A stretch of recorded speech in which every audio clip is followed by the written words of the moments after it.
My name is Nuha Saho. I'm a freshman at the college, and I'm from the Bronx, New York. My name is Cengiz Cemaloglu.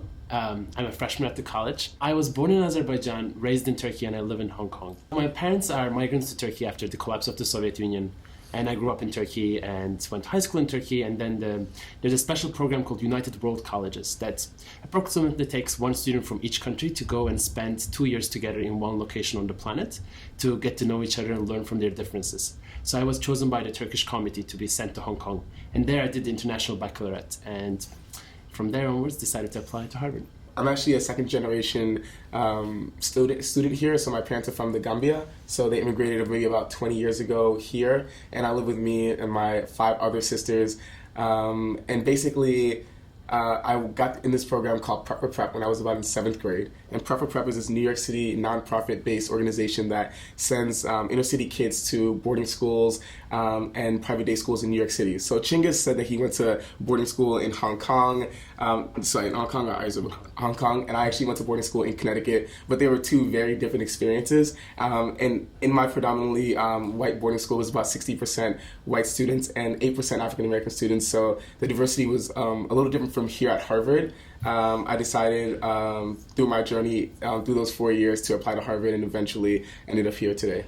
So what I found surprising at Harvard about diversity is that it's not only racially diverse, but also socioeconomically diverse, which ensures that the experiences are different.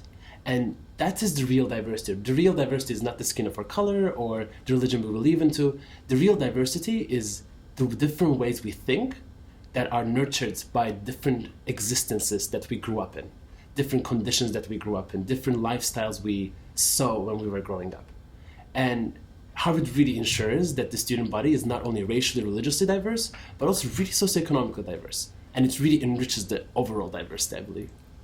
So before I came to Harvard, I mentioned that I went to a boarding school in Connecticut. And the way the socioeconomic diversity was broken down was that 30% of students were on financial aid and 70% of students paid about $60,000 a year. But at Harvard, approximately 70% of students are on financial aid and 30% of students pay full. So it's like a complete flip for me coming here.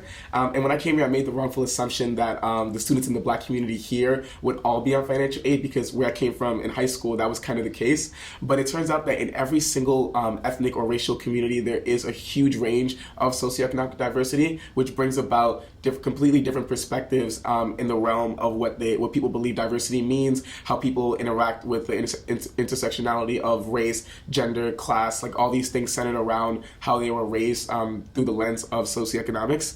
And even within the Black community, if you stay that's pretty much my hub on campus, my personal affinity group. There's a huge range of diverse experiences that really shocked me, but also made me so happy to know that it wasn't just a monolith of people here. People were really nuanced in their experiences, and they had a lot to say. So I strongly identify with the Jewish community on campus, with the Hillel, with the Chabad community, and I also strongly identify with the Turkic community on campus.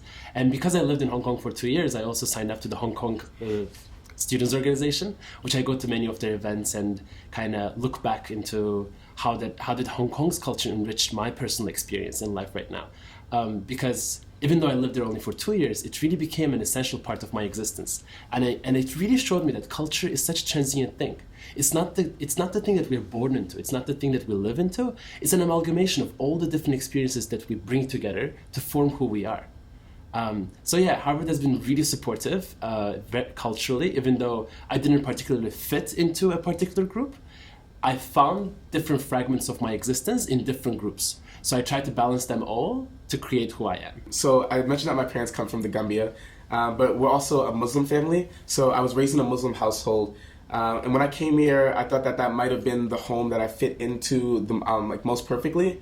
But instead, I actually found that the Black Christian Fellowship on campus was another hub for me to participate in. So every Wednesday, we had study breaks hosted by a freshman coordinator of the Black Christian Fellowship. And we would sit down in a common room and go around and kind of share our experiences, highs and lows of the weeks, how we feel like we can improve on a very personal and intellectual level. And I found that my home was very much with those people, because those are the people that I enjoyed spending the most time with, and that it made me realize that although I had a very different religious denomination, they accepted me.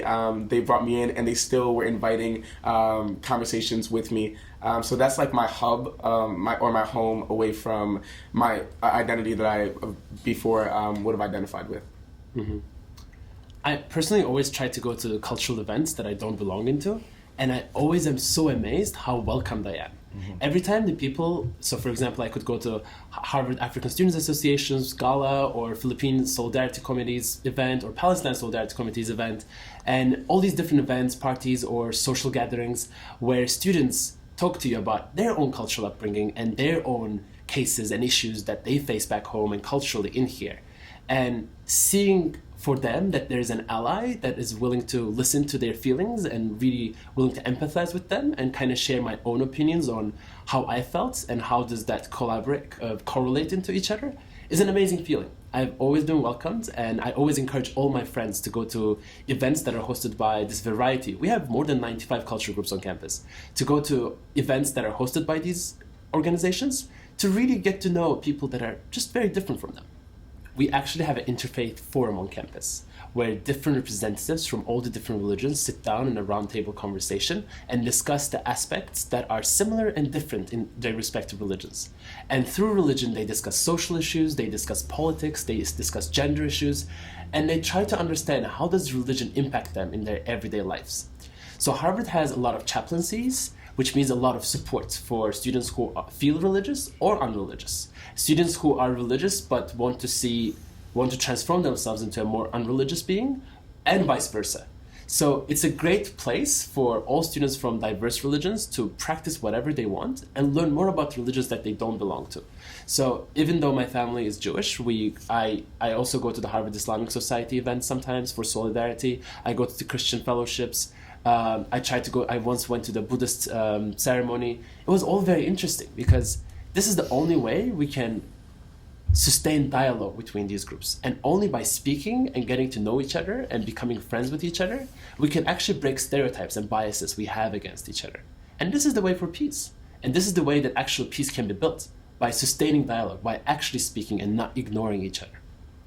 I think that the cool thing, probably the best thing about Harvard is that, like any college, it's a social experiment. So students are placed here together from completely different backgrounds, and in no place in our lives past this place will we probably ever encounter the diversity that we see every day.